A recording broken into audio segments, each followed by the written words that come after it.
Retour sur ce très beau plateau, qui est celui d'ailleurs, je le signale, parce qu'on nous pose souvent la question de la cartonnerie. C'est un lieu d'exposition et de manifestation qui se trouve entre Bastille et République à Paris.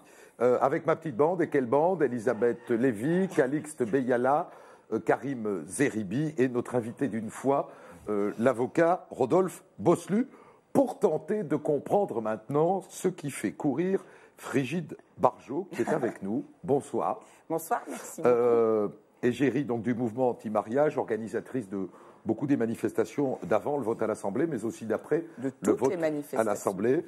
Et vous venez de fixer une nouvelle échéance pour la fête des mères, une prochaine manifestation. C'est tombé par hasard, mais ça tombe bien. Quel est votre carburant, Frigide Barjot? En gros, qu'est-ce qui vous motive, vous, au fond? Est-ce que c'est, par exemple, cette croix que vous portez cette croix en fait partie de quelque chose de beaucoup plus large qui s'appelle l'amour. L'amour de chacun, l'amour des autres et l'amour des plus petits, des plus faibles, de ceux qui ne sont pas forcément déjà là et qui demain auront droit à avoir aussi un père et une mère, en tout cas dans le droit civil français. Non, mais il doit y avoir un truc plus profond que ça, parce que l'amour des plus faibles aurait pu vous motiver à sortir du bois beaucoup plus tôt sur plein d'autres sujets. Mais il y avait plein de gens qui s'occupaient de plein d'autres sujets. Et heureusement, l'abbé Pierre, la gauche, l'extrême gauche, voilà. Et comme moi, je ne faisais pas partie de tout cela, j'ai attendu le bon sujet, celui où il n'y avait pas de porte-parole. Voilà. Il n'y a pas de porte-parole aujourd'hui pour des centaines de millions, enfin des centaines de millions. Vous avez senti un vide et vous êtes dit... Des centaines de milliers, voire des millions de personnes qui n'ont pas voix au chapitre parce que dès qu'elles disent qu'elles ne sont pas d'accord avec l'éclatement d'une institution unitaire et universelle qui s'appelle le mariage, elles sont des salauds, des homophobes.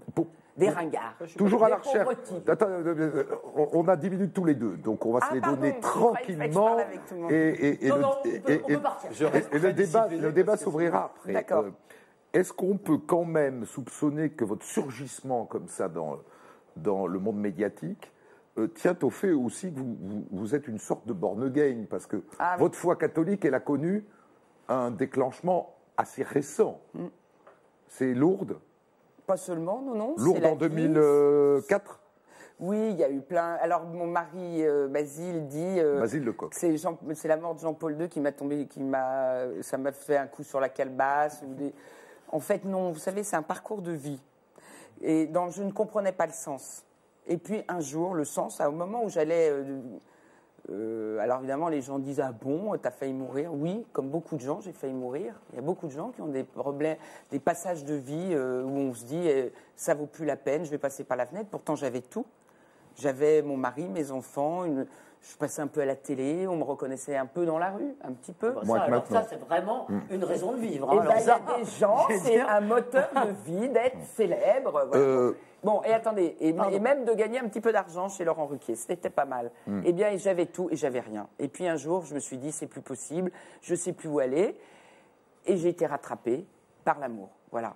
Mais l'amour du Christ, effectivement, voilà. Mais ça, entre ça, la mort de mes parents, la naissance de mes enfants, le fait de me tourner vers l'autre, parce que quand vous savez, vous mettez au monde un enfant, enfin vous les messieurs, vous savez pas, mais tout d'un coup, vous sortez de vous-même. Et oui, et par le fait même, eh bien, en sortant de vous-même, vous voyez le monde entier autour de vous. Et le plus petit qui pleure, c'est comme le vôtre. Mais alors, où sont passées toutes ces nuits que vous avez passées dans les boîtes? Elle continue, alors ça, demandez à ceux qui me connaissent. Dans les boîtes gays, parce que c'est là que, évidemment, vous êtes quelqu'un de très ambigu. On ne peut absolument pas vous traiter d'homophobe. Vous avez passé toute votre jeunesse pas fait ça pour avec les homosexuels parisiens. Oui. Vrai ou faux? Tout à fait. Vous ne leur faites pas confiance à Lyon, même avant. Vous ne leur faites pas confiance pour élever des enfants? À vos copains rencontrés dans les boîtes gays? Mais bien sûr que si. Je vais même vous dire quelque chose, Christophe. Mes enfants sont élevés aussi par nous, par Basile, par moi-même, et par mes copains homo. Oui. Ils partent en vacances avec. C'est un kibbutz chez eux. Et voilà, mais c'est exactement ça. C'est le phalanstère fourriéristo homosexuel. Donc, vous savez, c'est pas du tout là que se pose le problème. D'ailleurs, je vais vous dire, le problème, c'est pas l'homosexualité. Le problème, c'est de savoir aujourd'hui comment on conçoit ce qu'il y a de meilleur dans la conception sociale entière de notre société pour faire venir les générations à venir Et qu'est-ce qu'il y a de mieux pour un enfant?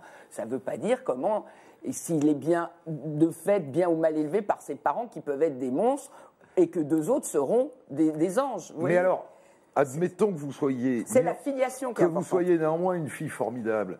Vous fédérez des gens qui cassent du PD. Non, justement. Bah si. Ah non. Alors là, permettez-moi de vous dire, cher Christophe, que si j'ai bien aujourd'hui une seule fierté, c'est que toutes les manifs que nous avons organisées, depuis le 17 novembre, où je peux vous dire que personne ne voulait y aller, c'est pas Thierry qui va me contredire, aucune asso, aucune paroisse, parce que personne ne voulait mettre sur le tapis un parcours d'enfer à Invalides, parce que sinon, qui y avait en face? Eh bien, il y avait Civitas, imaginez-vous. Alors, là, on a pété la gueule des Femen. Chez nous, jamais. On a eu 200 000 personnes qui sont venues. J'avais déposé sur mon nom, toute seule, Virginie Télène, mais ils s'en foutaient de savoir si je m'appelais Frigide Barjot, et le préfet de police. Ils voulaient juste savoir qui allait prendre la responsabilité de mettre des gens dans la rue. Eh bien, ils sont descendus dans la joie, avec leurs enfants. On a chanté. Il n'y a pas des fois, dans les défilés, vous croisez des gens, vous vous dites tous, cela... C'est quelle mauvaise pub pour notre mouvement. Mes chers amis, attendez cela, je leur dis, effectivement, vous aimez les homos, vous les aimez pas, vous partez. Voilà, et ils s'en vont. Et c'est ce qui est en train de se passer encore aujourd'hui. Voilà. Il n'y aura pas un homosexuel sur lequel on tapera venant de chez nous. Bon, mais je crois qu'au point où on en est, on peut élargir. Alors, non, mais vous m'avez bien entendu. C'est très important ce que je suis en train de dire. Très important. Nous avons eu les plus grandes manifestations depuis 30 ans. Où il n'y a pas eu le moindre débordement. Les seuls débordements qu'on a vécu le 24 mars. Police. Oui, bah oui. Mais oui, et de 3 excités. Du GUD, qui casse du PD et qui était là. Non, mais attendez, il y avait, en tout et pour tout, 5 personnes que nous avons nous-mêmes, avec nos petits gars en rouge et en jaune, là, nos canaris, qu'on a évincés. Voilà. Et je peux vous dire que, encore ce matin, sur RMC, j'ai dit que tous ceux qui se prétendaient aujourd'hui faire partie du mouvement et qui étaient capables d'aller mettre des affiches sur les permanences de la LGBT seraient poursuivis en justice par moi et par la Manif pour tous. Allez, on ouvre. Elisabeth Lévy. Oui, non mais d'abord, moi je voudrais le redire. Moi j'ai suivi quand même, je connais bien Virginie. D'abord, je voudrais dire quand même, c'est quand même une réussite extraordinaire que toute la France politique dit ah oui, alors Frigide Barjot, bientôt le pape va parler de Frigide Barjot. Tout le monde a l'air, c'est un pseudo qui me fait rire et moi ça me fait rire. Mais je voudrais dire que c'est vraiment grâce à elle. Moi j'ai suivi leur réunion. C'est quand même une mobilisation du peuple catho. Je veux dire de droite, de gauche aussi, mais je veux dire, à la base, il n'y a pas que, mais c'est la base, les paroisses qui sont mobilisées. C'est grâce à elle, vraiment, que ce mouvement, dès le départ, je veux dire, a pu se distinguer, mais de façon claire, de toute homophobie. Et d'être envoyé sans cesse, si vous voulez, de la même façon que quand dans une manif de la CGT ou de n'importe quoi sur les retraites, en fin de manif, quelqu'un casse la gueule à quelqu'un d'autre, ou dans toutes sortes de manifs, on n'incrimine pas l'ensemble du mouvement. Or, depuis le début de ce mouvement, il y a quand même une tentation dans le gouvernement qui est de criminaliser son opposition. Et maintenant, c'est pour ça que je disais, ça rappelle un peu Marcelin, c'est-à-dire tous les autres sont des voyous. On vient de voter une loi d'amnistie sociale, sur laquelle on a discuté d'ailleurs dans cette émission, où on estime que pour défendre certaines opinions, il n'était pas très grave de se livrer à des déprédations de biens. Non, il faut être honnête, les agressions contre les personnes, et heureusement, ne sont pas couvertes par l'amnistie. Il est clair que l'agression de ce jeune homme, je veux dire, qui a, comme dit, doit être sanctionnée avec la plus grande fermeté. Mais si on recommence, mais c'est pas dans une manif, hein. Mais si vous voulez, à part ça, on met tout dans le même sac, c'est-à-dire des gens qui ont été dans une réunion publique. Non mais, depuis que la France est la France, excusez-moi, des gens qui vont dans les meetings. Moi, parce que je me permets de poser ces questions-là parce que parmi les anti-mariages, j'entends beaucoup de gens qui sont juste homophobes. Pardon de le, je suis absolument certain parce que je les entends le dire. Vous voyez ce que je veux dire? Eh bien, ceux-là, encore une fois, ils n'ont pas leur place. Je vais vous dire, non seulement ils n'ont pas leur place, mais vous savez, on fait une pédagogie incroyable. Et aujourd'hui, nous luttons plus, nous, contre l'homophobie de certains milieux, effectivement, où l'homosexualité, il ne fallait pas en parler, nanana, on les planquait et tout ça. On est en train de leur apprendre à découvrir et à accepter et apprécier les homos. Contre l'homophobie. Alors, j'ai demandé ce matin, j'ai appelé Nicolas Gouguin et Wilfred, je lui ai mis un message en disant je suis vraiment mais la première à ne pas supporter ce qui peut se passer comme ça. Et je n'ai pas demandé pardon parce que je ne suis pas responsable, mais ceux qui ont fait ça sont dégueulasses. Une part de responsabilité. Non. Monsieur Wilfred ne me répond pas, et Nicolas Gouguin, quand je lui dis je veux venir avec mes copains, parce que j'ai des copains d'Act Up on discute, on n'est pas d'accord sur une partie de la loi, mais sur l'union civile évidemment, eh bien ces gens-là me disent viens Frigide, on va faire une déclaration contre l'homophobie ensemble, ils ne veulent pas que je vienne. Karim Zerebi. Il y a deux choses qui me gênent. Vous avez fait état d'un rapport de force, indéniable. Quand on est démocrate, à un moment donné, on fait tout pour faire entendre sa voix. Bien sûr. Mais quand la démocratie indique que dans les instances où on est censé prendre des décisions dans notre République, les décisions se prennent, en tant que démocrate, on les accepte. Et là, j'ai l'impression que vous êtes dans une forme de jusqu'au-boutisme qui, moi, ne me gênait pas du tout au départ, parce que je pensais effectivement que vous aviez raison de faire entendre une frange de la société française, même si je n'étais pas d'accord avec. Mais là, je me dis, mais jusqu'où? Vous allez faire quoi? Je veux dire, à un moment donné, l'Assemblée nationale valide, le Sénat valide. Qu'est-ce que vous pensez quoi? La renverser la République? C'est la première chose qui me gêne. Deuxième chose. Renverser la loi. Laissez-la répondre. Attends, oui, non, mais c'est important. Je vous réponds juste sur ce point. Le problème, cher ami, ce n'est pas une histoire de gouvernement ou de politique, c'est un problème de conscience. Je n'ai pas eu le temps de vous expliquer en quoi c'était très grave, cette loi. Cette loi, elle change la filiation humaine. Elle ne dit plus... Mais oui, mais une majorité à l'Assemblée nationale et au Sénat a décidé de la changer. Mais non, mais je suis pas... Mais non, mais le problème, ça s'appelait engagement numéro 31. On a eu la loi Taubira qui est arrivée le 20 septembre. On l'a lu, tous les bras sont tombés des mains. Je veux dire, demain... Attendez, je termine juste. Parce que ça, je ne sais pas où est la caméra, c'est ça qu'il faut que les gens... Il y en a partout. Ah bon, d'accord. Alors, c'est ça qu'il faut que les gens comprennent. Par le fait même de cet article 1 qui vient d'être voté au Sénat en termes conformes, on ouvre une adoption plénière, c'est-à-dire qui transfère le lien de parenté biologique sur un couple qui était l'homme et la femme, puisque c'était l'essence du mariage pour la procréation, comme si on procréait ensemble. Or, cher ami, deux hommes ne peuvent procréer ensemble. Ah bon? Mais non, mais attendez, c'est grave. Mais non, mais attendez, sauf que la filiation... Écoutez-moi bien.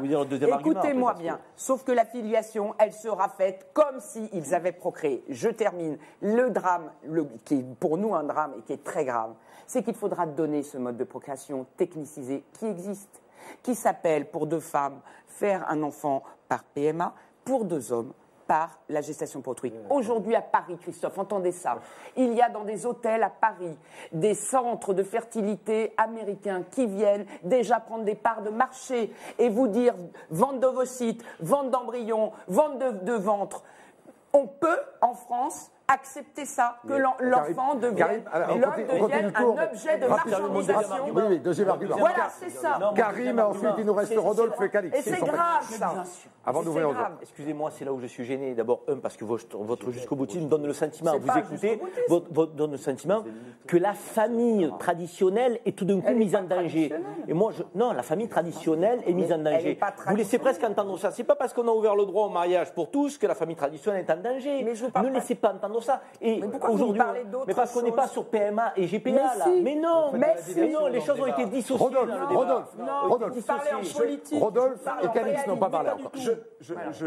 Je suis d'accord pour dire qu'il y a une grande dynamique, mais cette dynamique n'est pas, semble-t-il, que du conservatisme. Et là, je rejoins Frigide. Pourquoi? Parce qu'on nous rebat les oreilles dans tous les débats sur le principe de précaution. Or, voilà une histoire quand même qui est d'une gravité essentielle, parce que ce mariage, c'est logiquement le premier pas absolu et automatique vers une nouvelle filiation. C'est ça le problème. Alors moi, je veux bien qu'on me raconte tout ce qu'on veut, mais ce que je dis, c'est qu'à partir du moment où on inscrit le principe tel qu'il est marqué, on va arriver, mais je partage à 100% l'avis de Frigide sur ce point, sur la GPA et la PMA, parce que ce sera la logique. Alors on me dit, c'est pas le débat. Parce que peut-être pas sous Hollande, mais c'est la logique. Et on est quand même. Dans 10 ans, on nous dira, il y a 40 000 enfants nés par GPA, il faut faire quelque chose.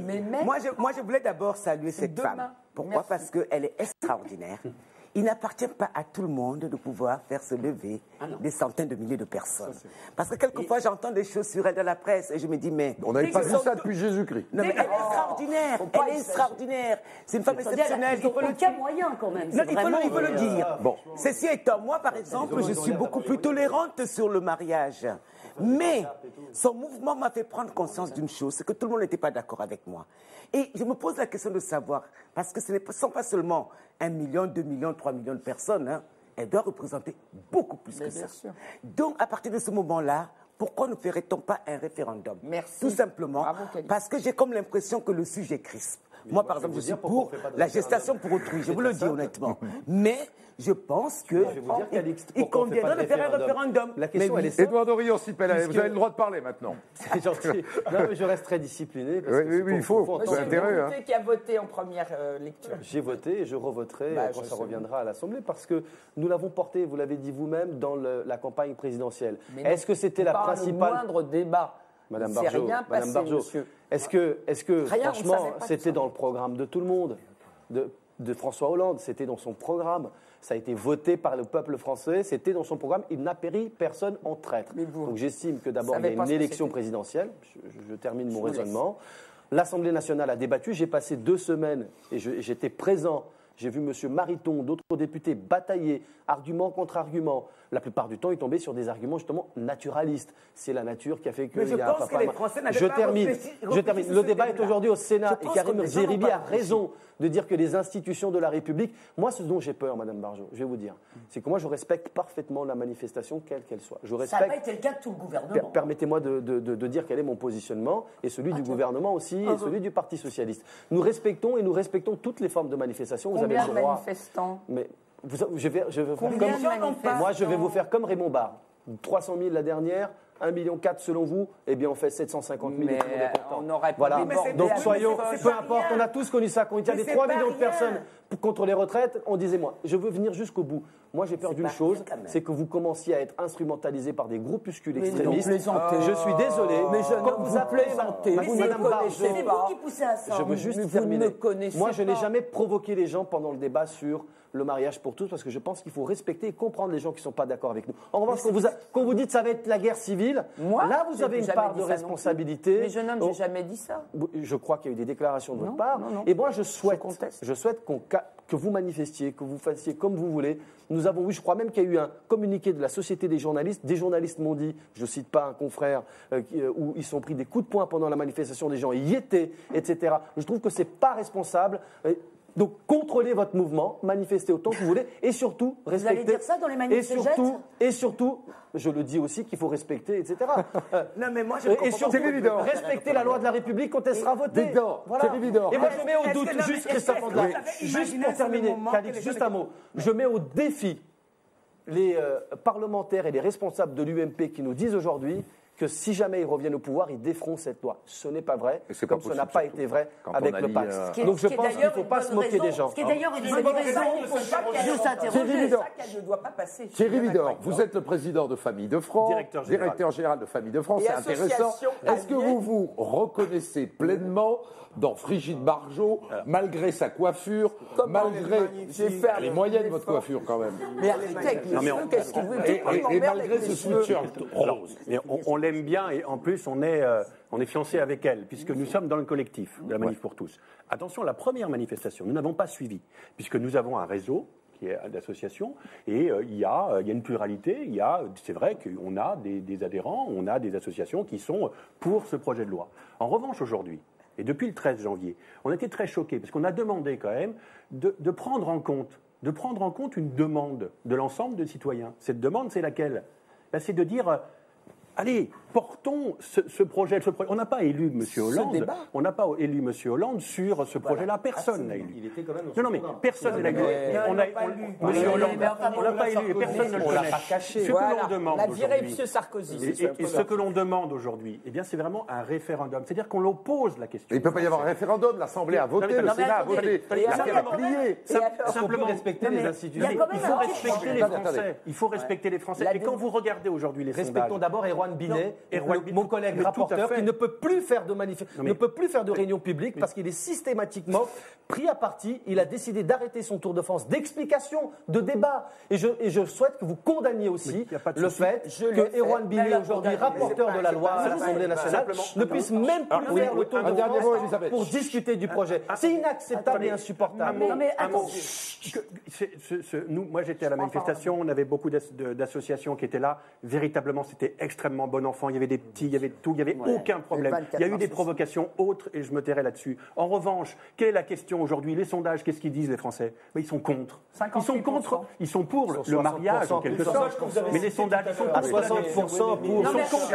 Attendez. Ils sont pour le mariage pour tous. C'est marrant comme ce sujet-là. Contre l'affiliation. Ça, c'est vrai. Elisabeth Lévy, Karim Zeribi. C'est énorme. Elisabeth Lévy, Frigide Barjot, Karim Zeribi. Elisabeth. Moi, si vous voulez, je constate comme Frigide, comme monsieur, etc., qu'il y a quand même un mouvement dans la société, je vais le dire autrement que ce que vous dites, moi, la déconnexion entre la reproduction et la sexualité me gêne.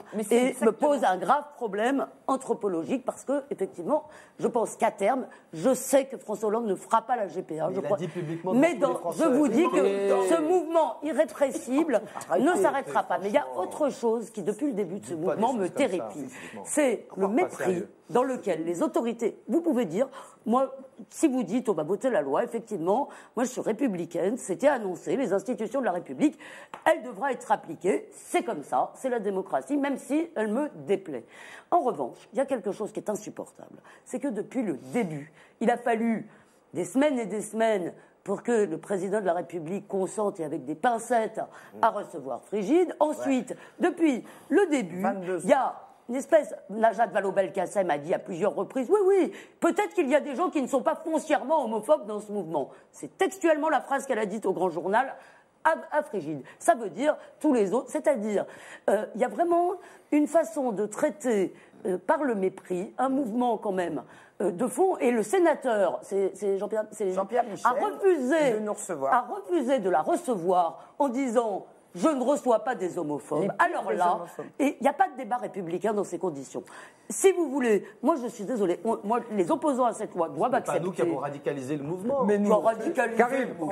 Oui, Frigide d'abord. Frigide et contrôler le mouvement. Contrôler le mouvement.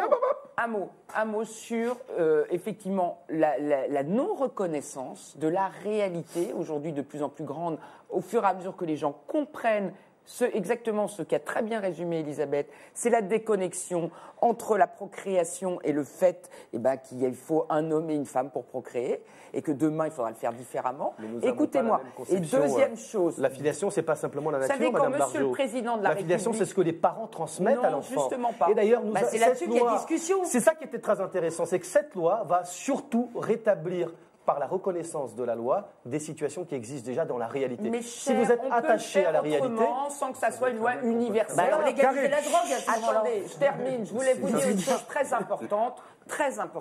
Nous travaillons pas seulement avec les citoyens, mais avec les élus. Et nous avons aussi un mouvement par M. Hollande.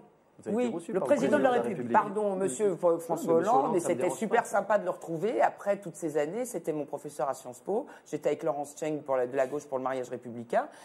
C'était un moment très agréable. Mais simplement, il n'en est rien sorti du tout, quoi. Bon. Et deuxième chose, sachez qu'il y a aujourd'hui plus de 20 000 maires et adjoints aux maires de France qui sont contre ce projet, et dont 42% ont dit que quoi qu'il arrive, il ne ferait pas de mariage. Écoutez-moi, ça c'est pas possible. Ça rend la loi inapplicable. Non, mais Karim Zeribi. on applique la loi. Je suis désolé. Ils ne le feront pas. Je suis stupéfait. C'est plus simple. Et bien voilà. Je suis stupéfait de voir des gens qui traditionnellement sont contre les manifestants. Moi ? Sur tous les autres sujets. Non, mais il y en a beaucoup. Non, mais attendez, laissez-moi terminer parce que je vous ai beaucoup écouté. Mais pas à vous. Pourquoi vous n'êtes pas seul? Il y a 200 000 personnes dans la rue. Dans les 200 000 personnes. Alors, et vous allez me couper toutes les 3 secondes pour que le message soit bien haché. Moi, ce que je ne comprends pas, c'est que vous faites des analyses à géométrie variable. Vous dites, il faut faire un référendum. Alors, sur ce sujet, bien sûr, il faut faire un référendum parce que ça ne vous plaît pas la décision qu'on prend. Mais quand ça ne plaisait pas sur le gouvernement précédent et qu'il y avait 3 millions de personnes dans la rue, la loi sur La réforme des retraites, elle est passée. On n'a pas fait de référendum. Et la prochaine, tu vas la sortir passer. Premièrement. Deuxièmement. Mais il n'y a pas de 3 millions, monsieur, dans la rue. Arrêtez. Mais ça y est, maintenant, vous allez nous faire de la Bon, bah écoutez, au point où nous en sommes, nous allons renvoyer tout cela à hashtag HD23 et après la pub, nous débattrons de l'intérêt qu'il y a en France à légaliser le statut d'assistant ou d'assistante sexuelle au bénéfice des handicapés. Certains appellent ça de la prostitution. Rendez-vous dans un instant.